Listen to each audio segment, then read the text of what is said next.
So we are well into the middle of spring now, and this spring has been quite interesting. We've been getting fluctuating weather.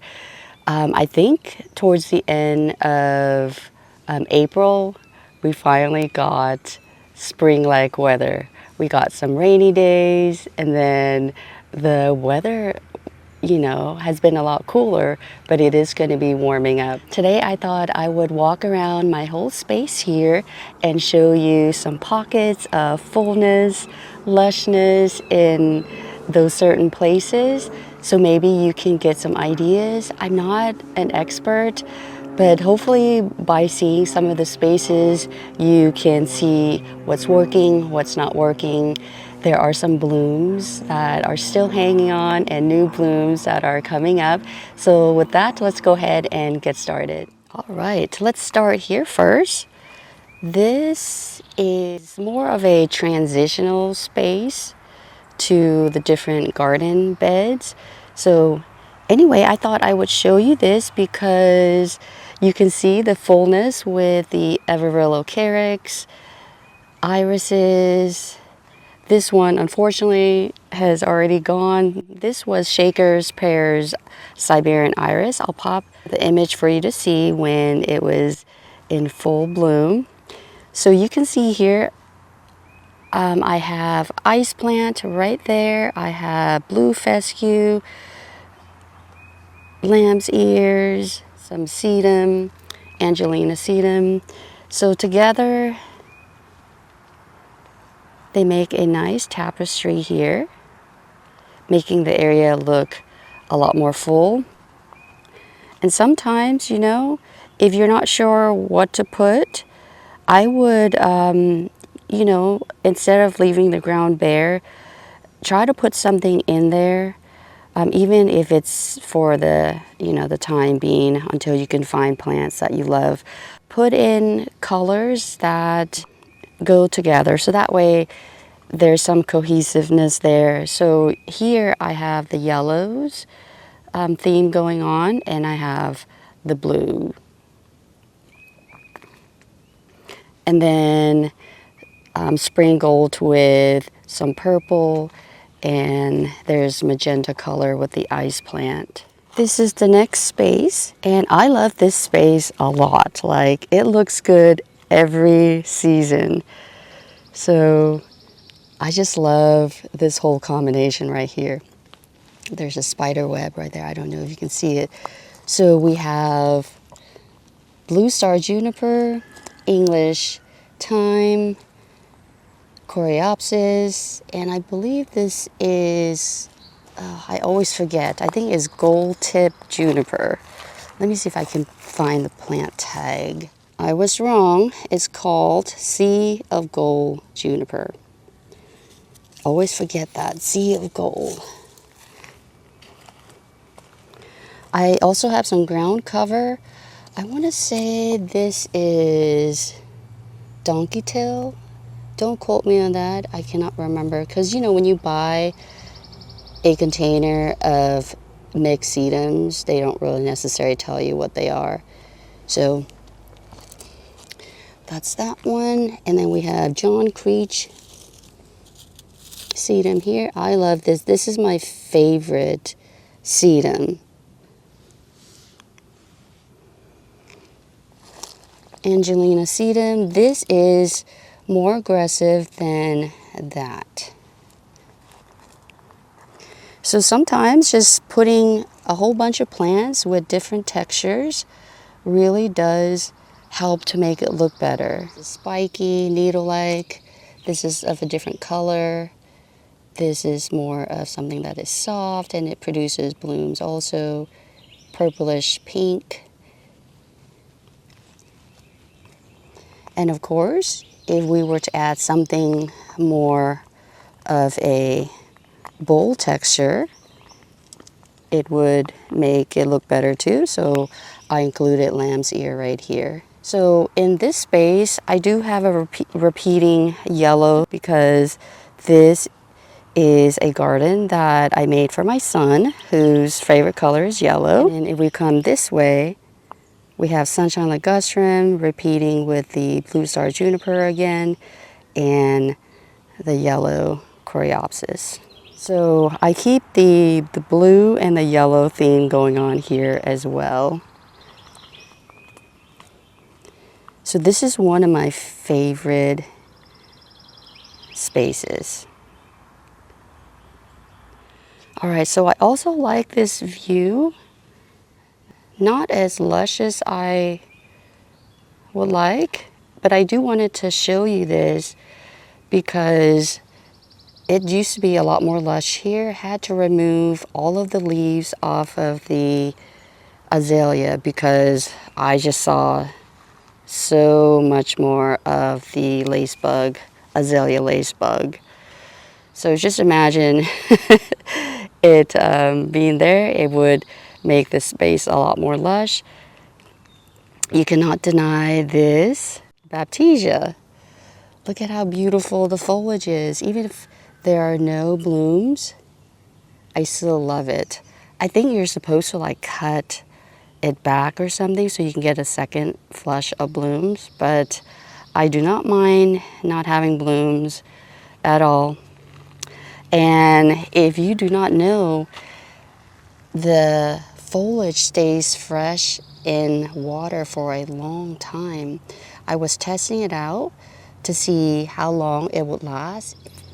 A good 3 weeks now, and it's still doing really good. So if you want something that lasts long in your flower arrangement, this is a good plant to use. And I added lamb's ears, I believe last year or the year before in the fall. And it is filling up this area really nicely. This is my go-to plant to fill up a space to prevent weeds, like weeds from growing, and just to add some texture to the space as well. And it's a nice ground cover. So I just love it. If I can't get that to come back, or it's just not going to be doing good, I'll just keep adding more lamb's ear, I think, until I could find something to replace that area with. So this is this area. So now we are at the top of the pollinator garden, and this small space right here is lush, full of the yellow Coreopsis. There are 3 big clumps here. I just love it.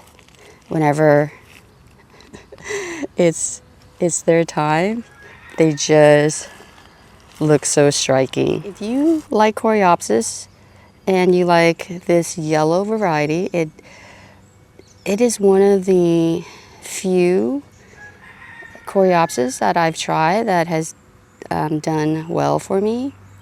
I did try like the magenta color, but that did not come back, unfortunately. I loved the color too. This one is just gonna get bigger and bigger.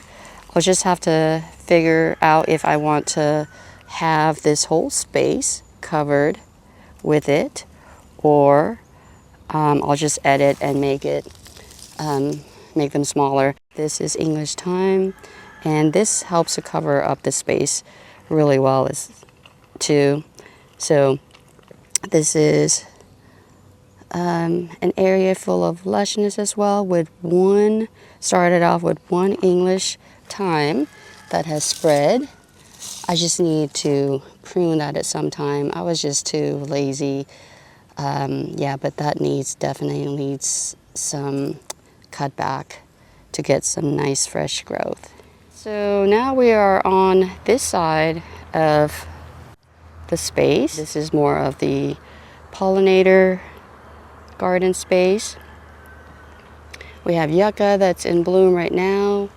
I don't know if I like it too much because it gets pollinated by, oh my gosh, you see those things? It's supposed to be pollinated by flies, beetles. I think my husband said that those are stink bugs and they are mating. It does not smell either. So it attracts pollinators that I'm not familiar with. So anyway, that's the yucca. It still looks pretty. We got elderberry in bloom. Now elderberry, I thought the stems would be very sturdy because it's very firm. Like it feels like it's not going to go anywhere, but it is fragile to the wind. So a lot of the stems have been damaged because of strong wind. You can see it's leaning right there. Had to take out all the damaged ones. And the thing about this that I came to know, I think last year, look at this. I don't think it's a rhizome, but it's probably a runner. But anyway, this went all the way over there and then sprouted a new elderberry. So anyway, just to let you know that if you have elderberry, it could show up 2, 3, 5 feet away from the plant, the main plant. And if we come farther back, look at the purple coneflower. This is echinacea, and they are finally showing up. They're getting some size, and there are some blooms already showing up. It definitely attracts a lot of pollinators. So there. And it started off with, I believe, just one plant, and it produces a lot of new babies. So you can see there's one right there, some there, there's one right there, right there. We got our graceful white Gara in bloom already. We got white salvia right there. So it's around 11:30, and you can see how bright this whole area, well, the whole space of my my property, it is so hot already. So this is what I mean by direct sunlight. All right, this is Loropetalum. We got some blooms here. I should really research this. I don't do a good job. I don't appreciate this plant enough. I have seen blooms already, so I'm not sure why I still see blooms, some blooms coming up right now. So anyway, I love this for its beautiful foliage. Look at that. This one has grown so much. I do not know specifically what it is. I think it's purple daydream, but not for certain. And look at this. It is growing. You see that? It is leaning, and I loved it. When I saw it, I was like, I like it. I like the fact that it's leaning. So it is leaning. And I just enjoy seeing like this. I do want it to be, you know, a small shrub. But if it wants to get bigger and be a small tree, I do not mind. I will gladly prune it into a small tree. So the theme for this garden is pollinator attracting. That's why we have the echinacea, the Gara, the salvia, and also I have white and pink and dark purple going on here as far as colors go. I'm trying to get this area to have a little bit more shade, and so far this elderberry is doing a good job along with the Chinese snowball viburnum. So depending on what time of the day it is, there is a little bit of shade somewhere, which I really love. All right, so I will consider this a full lush space until you come closer. Then you can see there's still negative spaces.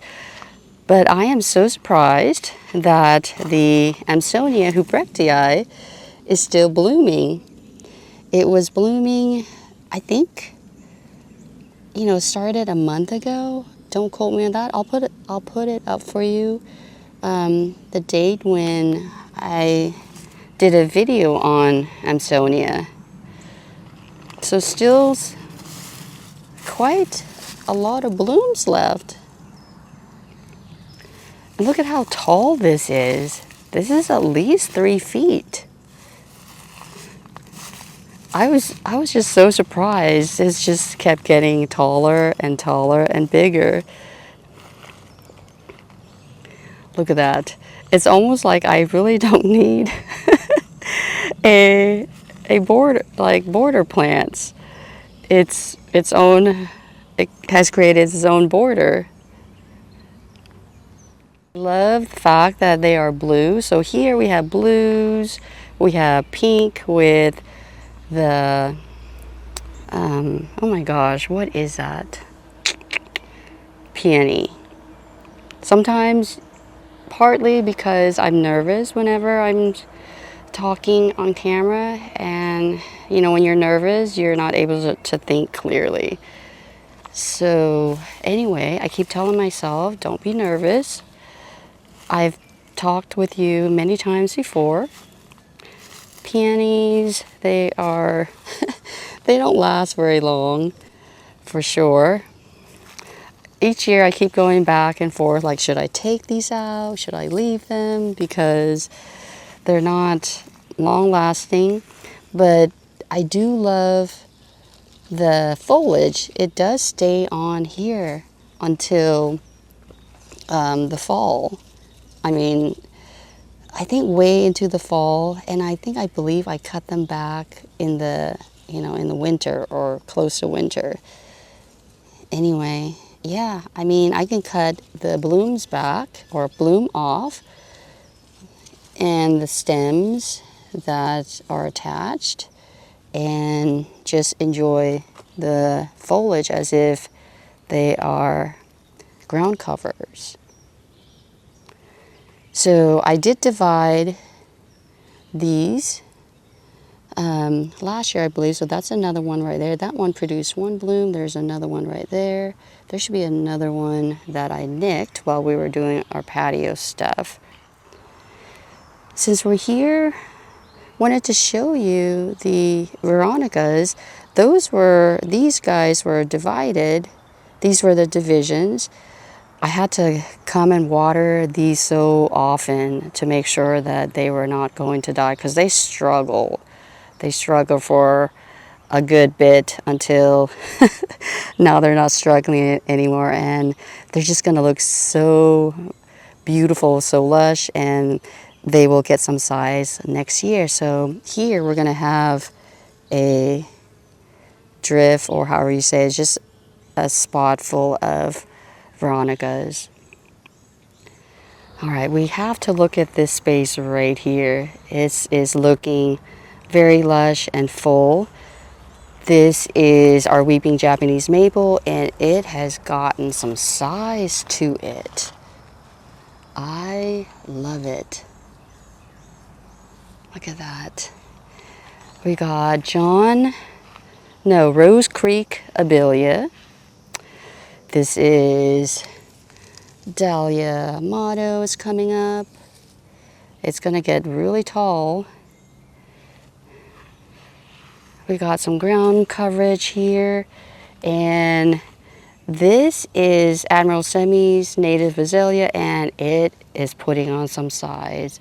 It is, gosh, when I saw this from another angle, I was like, oh my gosh, it's I don't know, you can like see it so much better than that Japanese maple. It's like it was almost the same size, but I know it's not. Definitely has gotten some size. It is at least the tallest part. I would say 6 foot, right? Right there. I'm 5'5" in my shoes on right now, so it is a lot taller than me. We got false cypress right here, cami-cypress.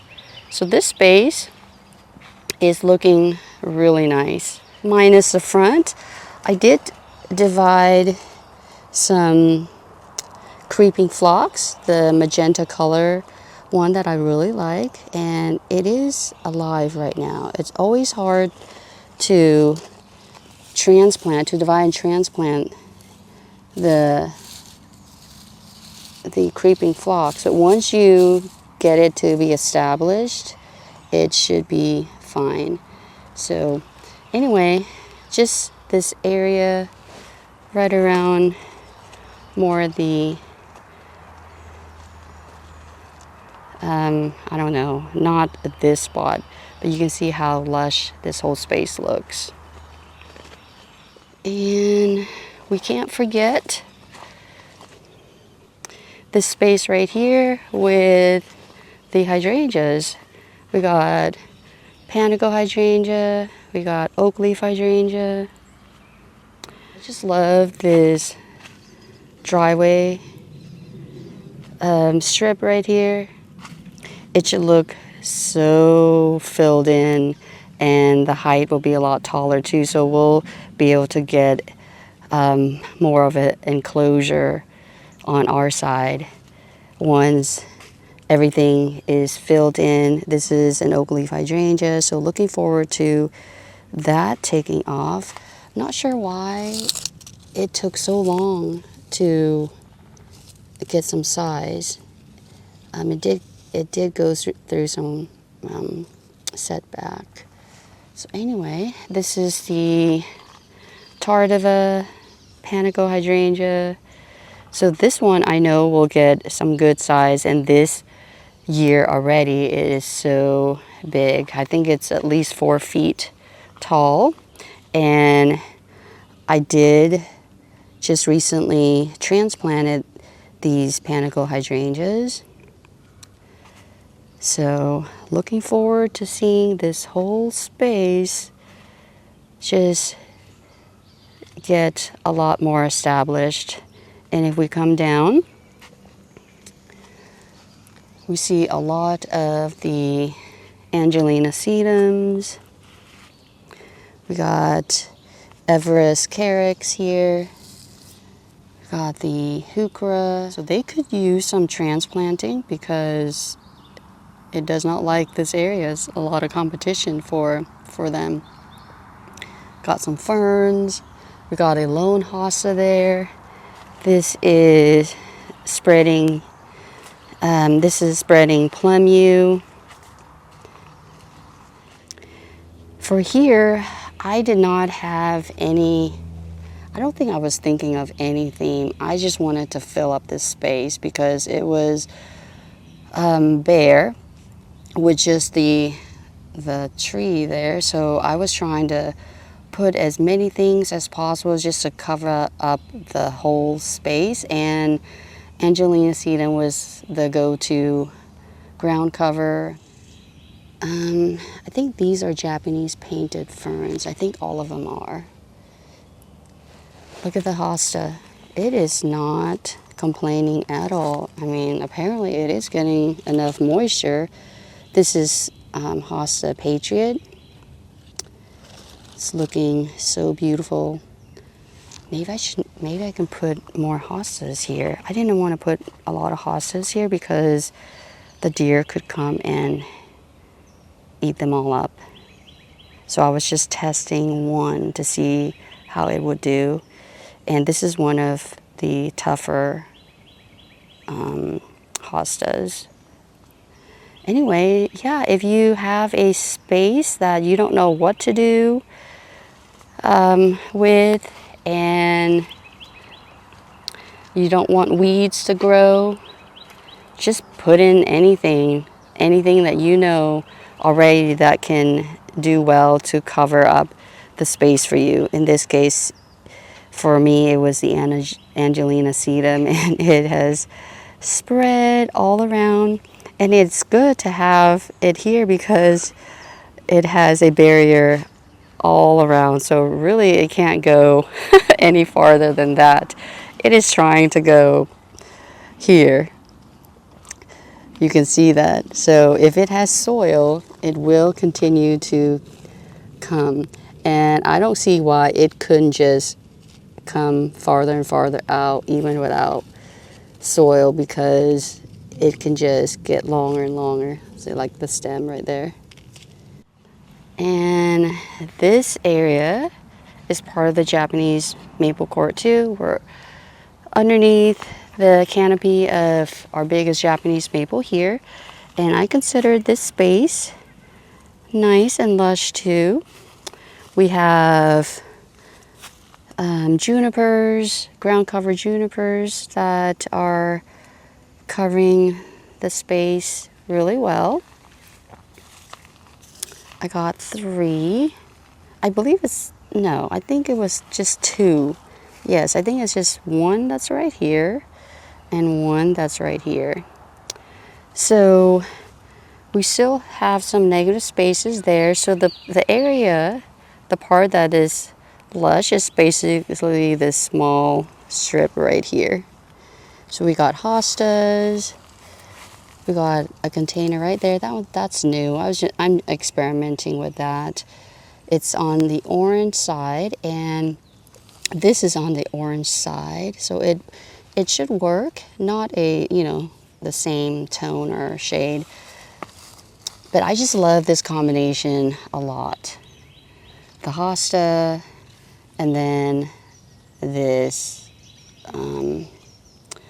Okay, here I go again. Begonia. This is the begonia. And I just love this color a lot. Normally, you wouldn't think that it would work anywhere in any part of the garden. But if you can find, first of all, I guess you have to love the color. And then you can see if there's a spot for it. Usually when you love a color, it seems to work out in your garden because more likely you have other plants or blooms that may be in the same color family. So you can keep that in mind. So it definitely goes with the yellow right there because there's yellow there. So yeah, there's some, the hostas do exhibit some yellowness, so that works for this. And we got some, usually the junipers are like bluish green, and like orange and blue, they're complementary colors, so that works out.